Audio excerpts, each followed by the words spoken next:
So we've all talked about, and we all know about as a community, the whole situation with Keke Palmer and Darius Jackson, right? So it started off with this whole episode with them started off with the Usher residency and how she was dressed and how he took to social media to address how he felt about what she wore.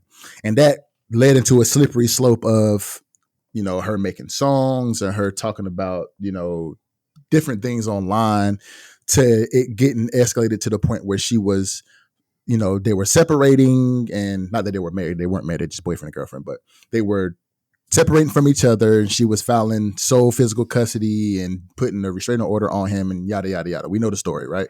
But come to find out here recently, earlier, towards the middle of this week, Darius Jackson went into court with some very damning text messages that makes it look like it's, I'm gonna say, even on both sides, that as aggressive as she was making him out to be, she was just as aggressive. So the text messages came out pretty much saying that she was a lot of the times the aggressor, putting hands on him, trying not to let him leave, acting out of depression, acting out of fear, and just saying that she was desperate for him to leave her. So my question is that with everything that happened, does the court of public opinion owe Darius an apology? So to some regards, yes, the court of public opinion does owe Darius an apology for how he was treated during the time of initially the initial point was when he was acting how he was acting with the Usher situation. Then the second portion, even though there is video evidence that we assume is him and Keke in her home and he is assaulting her. Maybe I shouldn't have said that, but whatever. Yeah, it's all good. It's good. Yeah. And so there's evidence of that. But, they did go all the way in on him, and then going so far as to look up his history of his brother's actions and his father's actions against his mother and saying, well, this is where it stems from, whatnot. So yeah, all of that, for all of those altercations and situations, he may be owed an apology.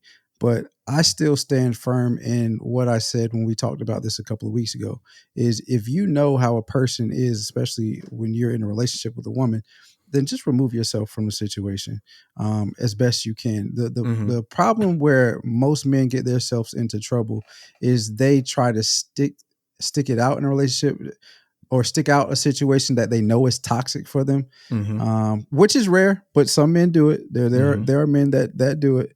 You typically hear it more so coming from the women's side of sticking it out in a toxic relationship. But I think in this situation, and I could be wrong. I think Darius models and whatnot, but Keke has the upper hand when it comes to status and whatnot in this relationship. So not saying that the roles are reversed as far as the masculine, feminine traits and all of that, but it may be in Darius's best interest to try to stick it around, especially because they have a kid together. He wants to be in that child's life and whatnot.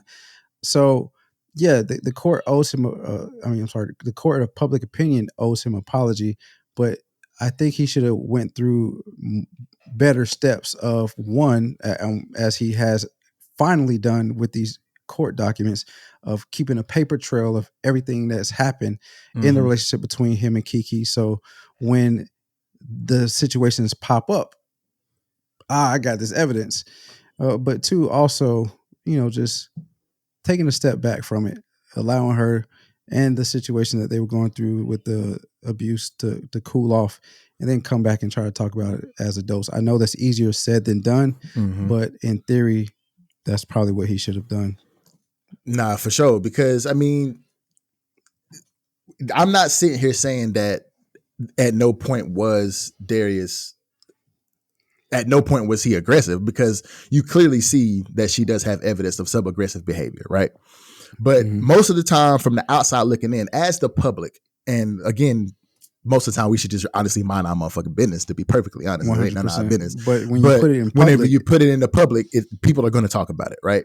So whenever you see things like that, we automatically assume, most of the time we automatically assume that the man is the aggressor, just biologically alone.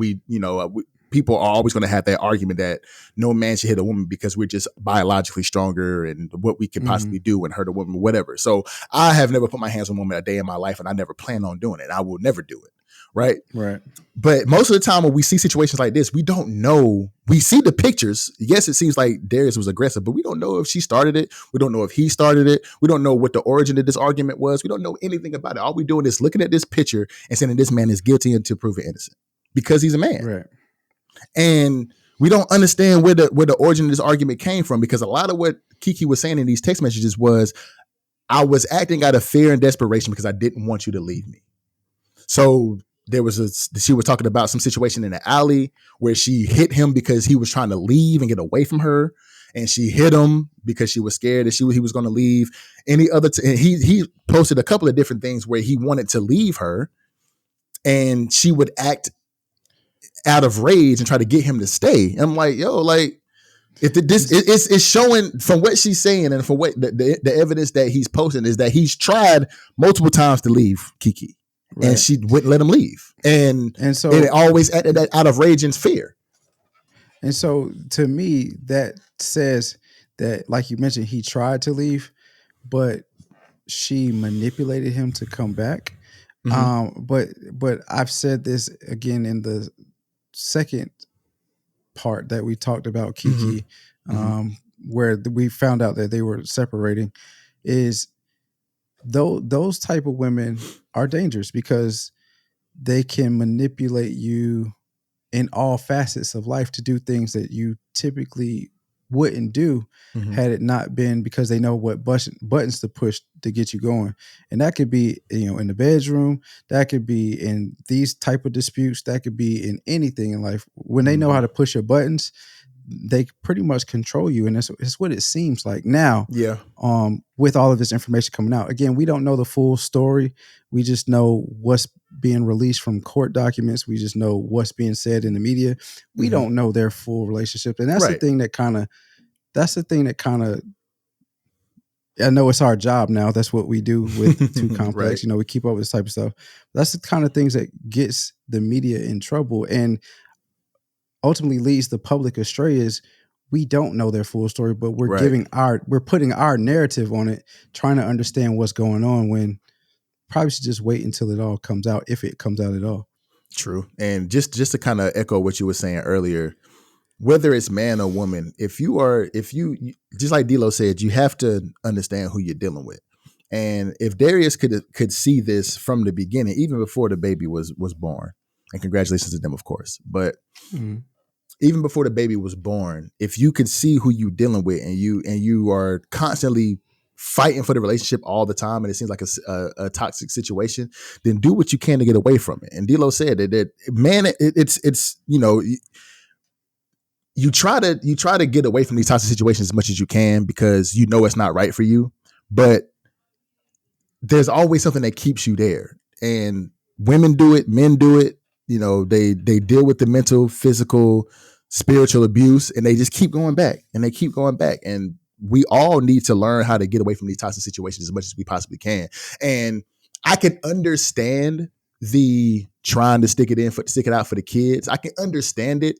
But again, myself, and I think I said this before in the podcast, that I'm a great co-parent. If you're not treating me right, I don't have to deal with you. As long as I take care of my kid and we have an understanding that this is what the situation is, I can co-parent like a motherfucker. I'm going to take care of my child regardless. I don't have to take care of you because you obviously don't give a fuck about me. So we can part ways and I can do what I need to do for my child. But it's becoming too much of that to where it's mostly just taking care of the kids and having kids and not being together, and the actual family dynamic is no longer in our community anymore. And that's what we need to get back to. So I can commend people for trying to keep that intact, but if it's toxic, get away from it. Just period, man. The traditional household is gone, bro. It's gone. And we need to get, I want to get that back, bro. But it starts with one village, I guess. Right. Yeah.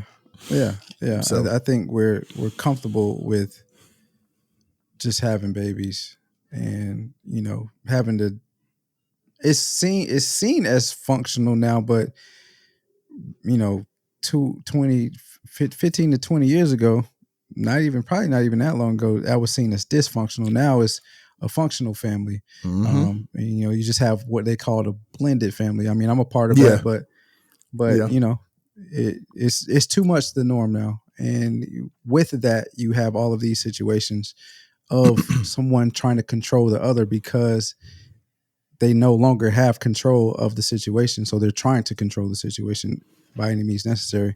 And Yeah. we thought in this situation with Keke and Darius, we thought it was one way. It's turning out it might be equal or the other way. So Yeah. Oh, you still here. So that must mean you enjoy the content then. And if that is the case, go ahead and click on this video right here. We think you're going to love this one as well. And we're almost, make this a Merry Christmas for me and D-Lo. We're almost to 500 subscribers. So hit that button on the screen right here as well. And we're on all your streaming platforms, wherever you find your podcast.